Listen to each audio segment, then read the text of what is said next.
Hey friends, Christian here, and today we're going to talk about the fourth need of young people, the need to be empowered with a faith that makes a difference. As of now, we've explored the first three needs of young people for transmitting faith. 1.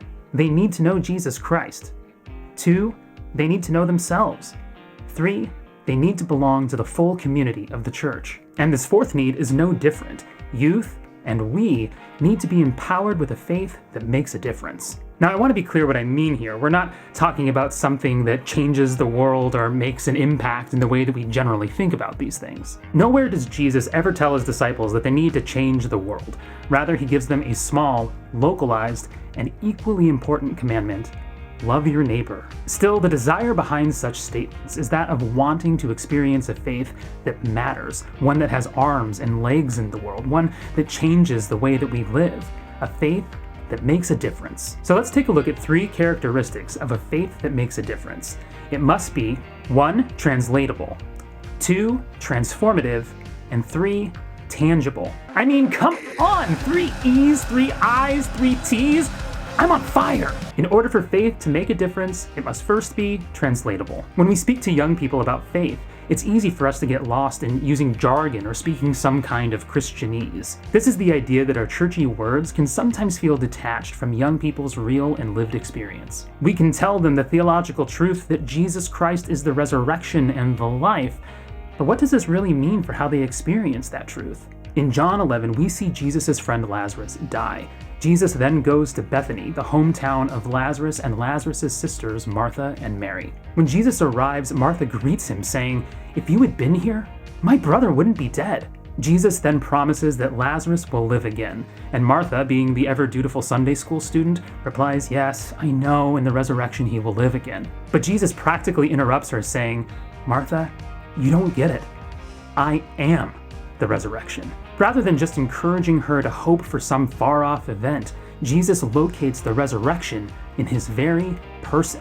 At this point, he goes to the tomb of Lazarus, and, knowing full well what he's about to do, he weeps. And then he calls Lazarus back from the dead. It's a remarkable scene, and it's one thing for young people simply to know this story, but if we're going to translate this into their lives, then they need to see that this is where God acts. At the tomb. He is constantly working to bring forth new life from death because he is the resurrection and the life. If faith is going to make a difference for young people, then they must be able to look into the dark places of their lives and trust that God is at work to raise the dead. Which brings me to my second point. Faith must be transformative. If God is working to bring forth new life from death, then young people need to see evidence of this in their own and other people's lives. It's all too easy for us to be Orthodox in name only, bragging about how we are the inheritors of the fullness of the faith. But if that faith never really takes hold in someone's heart, if it doesn't lead to a life of love, joy, peace, patience, kindness, generosity, faithfulness, gentleness, and self-control, then who can blame them for wondering if this thing really matters? If they never experience the fruit of the Spirit in their own lives, if it doesn't make them more loving, joyful, and peaceful people, then why bother believing in Jesus? Ultimately, people do the things that they believe have value and give their lives meaning, and usually that means doing things that we believe will make our lives better. So how are young people being formed in a way that makes them feel like it actually matters to be a Christian? How are they experiencing following Jesus as making their lives better? This goes far beyond being able to lean on God in difficult times, but rather reaches into the very depths of their heart and impacts the kind of people they want to become. Sadly, Christianity has gotten some negative press lately, especially between celebrity pastors falling into scandal and the increased conflation of American politics with Christian faith. All of this easily leads too many people to ask an understandable question. Does Christianity work? For Orthodox, however, the best evidence, the best witness to this is the transformed men and women we call saints. Yes, Orthodox Christianity matters. Yes, it works. Yes, it can change your life. But in order to believe this, young people need to see it. And this brings me to my final point of a faith that makes a difference. It must be tangible. The saints of God did not just keep their light to themselves, but rather were a light to the world. They loved their neighbors, they served the poor, they made the world more loving through their presence. This doesn't mean that the world was always excited about this reality, but still they faithfully and concretely expressed the love of God in tangible ways. Young people are hungry for the world to be more loving, more beautiful, more equitable. And if Orthodox Christianity is going to matter to them, they need to see that these things matter to us too. The church has a beautiful ascetic tradition, and prayer and fasting are essential components of our lives.